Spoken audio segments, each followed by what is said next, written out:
Hello दोस्तों, good evening. मैं Shivi sir आप सभी का स्वागत करता हूं। आइए आज हम समझते हैं यूपी टेट और एसएससी मैथ में विभाज्यता के नियम, जो कि ये अपने आप में एक महत्वपूर्ण चैप्टर होता है। तो चलिए आज सीखते हैं विभाज्यता के नियम में सबसे पहला नंबर दो से विभाज्यता। ठीक है, दो से विभाज्यता के नियम। ठीक है, दो से विभाज्यता के नियम देख लेते हैं बेटा। दो से विभाज्यता के नियम, ठीक है। अब यहाँ पर परिभाषा पहले देख लेते हैं बेटा कि ऐसी संख्याएं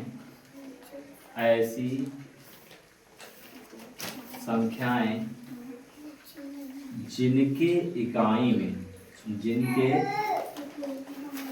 इकाई में 0, 2, 4, 6, 8 हो तो वह संख्या,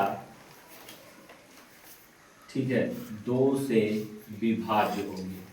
ठीक है, दो से विभाज्य होगी। ठीक है बेटा, क्या होगी? दो से विभाज्य होगी। ऐसी संख्याएं जिनके इकाई में 0, 2, 4, 6, 8 हो वह संख्या दो से विभाज्य होगी। जैसे, अब हम जैसे देख लेते हैं बेटा कि जैसे यहाँ पर मान लेते हैं कोई संख्या लिखी है और यहाँ पर ये पहली संख्या है, दूसरी संख्या मान लेते हैं और तीसरी संख्या मान लेते हैं ये है। अब देखिए इकाई में क्या है? 0, इकाई में 2 है, इकाई में 8 है। हमको इकाई में देखना है, इकाई अंक। ठीक है, क्या है? इकाई का अंक। अगर इकाई का अंक हमने देखा क्या है? 6 है, 0 है, 8 है। तो देख लीजिए ये है 0, ये है 6 और ये है 8। अगर ये हैं तो हम कहेंगे कि ये संख्याएं दो से भाज्य होंगी। क्या होंगी? दो से भाज्य होंगी। ठीक है, किससे भाज्य होंगी? दो से भाज्य होंगी। अगर किसी संख्या को हम दो से भाग करेंगे तो ये भी क्या होगी? भाज्य होगी। ठीक है, ये भी संख्या हमारी क्या होगी? ये भी संख्या भाज्य होगी और ये भी संख्या क्या होगी? ये भी संख्या हमारी भाज्य होगी। अब जैसे किसी को विश्वास नहीं होता तो देख लीजिए, मैं एक करके दिखा रहा हूँ। जैसे 5, 2, 7, 6, 8 है तो यहाँ पर भाग करेंगे 2 गुना 4, 5 5 4 गया 1, 2, 2 छन 12, ये पूरा कर गया बेटा। 7 उतारे, 2 त्याई 6, ठीक है, 1 आया 6 उतारा, 2 बटे 16, ठीक है, पूरा पूरा कट गया। किसका नंबर? 8 का। 2 चौको 8। ठीक है, तो हमने देखा कि शेषफल हमारा क्या? 0 आया।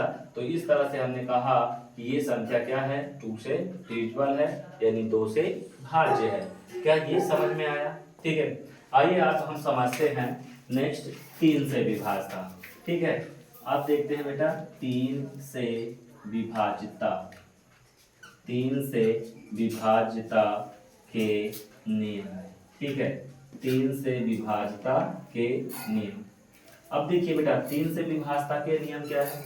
यहाँ पर 3 से अगर हम विभाज्यता के नियम के बारे में यदि चर्चा करें तो ध्यान दीजिए बेटा, 3 से विभाज्यता का जो नियम है वो बहुत सरल है। पहले परिभाषा देख लेते हैं कि दी गई संख्या के अंकों का योग।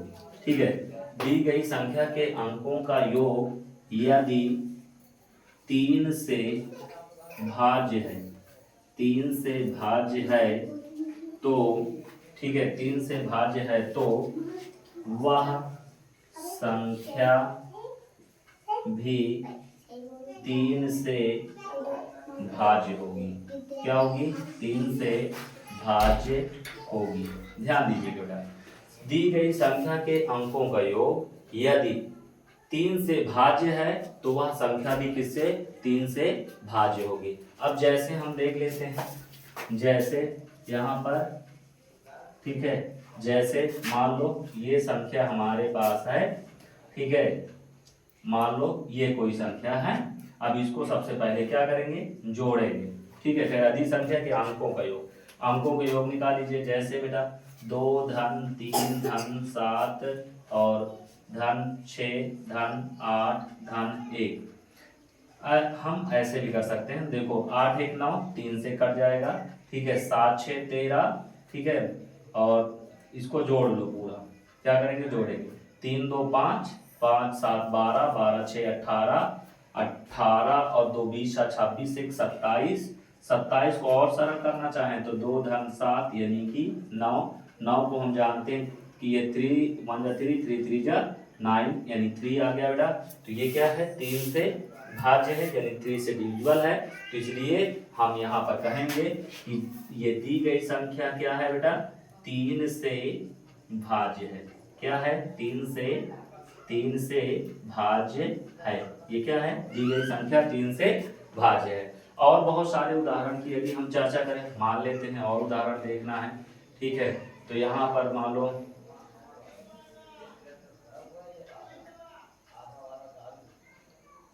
ये संख्या है। अब इस संख्या को हम देखना चाहते हैं कि 3 से भाज्य है कि नहीं भाज्य है, तो सबसे पहले क्या करना बेटा, अंकों का योग करना है, ठीक है, तो अंकों का योग करेंगे तो 2 धन 7 धन 5, देखो बेटा 2 धन 5 धन 7 और धन 1 धन 3 और धन 3, ठीक है, इसमें देखो अब यहाँ से देखो वीडियो आ रहा होगा ये पूरा, ठीक है, तो 7 2 9, ठीक है, तो यहाँ नहीं दिख रहा बेटा, थोड़ा सा इधर देख लेते हैं, इसको जोड़ लेते हैं, ठीक है, तो यहाँ जोड़ते हैं 2 धन 7 धन 5 और धन 1 धन 3 धन 3, तो यहाँ से बेटा 7 2 9, 9 5 14, 1 15, 15 3 18, 18 2 20, 21, 21 क्या है, ये 3 1 जा 3, 3 7 जा टेबल 7, तो ये 7 आ गया, तो ये भाज्य है, तो हम कहेंगे कि अतः, ठीक है, 27 51 33 ये क्या है, 3 से भाज्य है, 3 से भाज्य है। क्या समझ में आया? यदि ये समझ में आया हो तो वीडियो को लाइक एंड सब्सक्राइब कीजिए और ज़्यादा से ज़्यादा शेयर करिए। Thank you.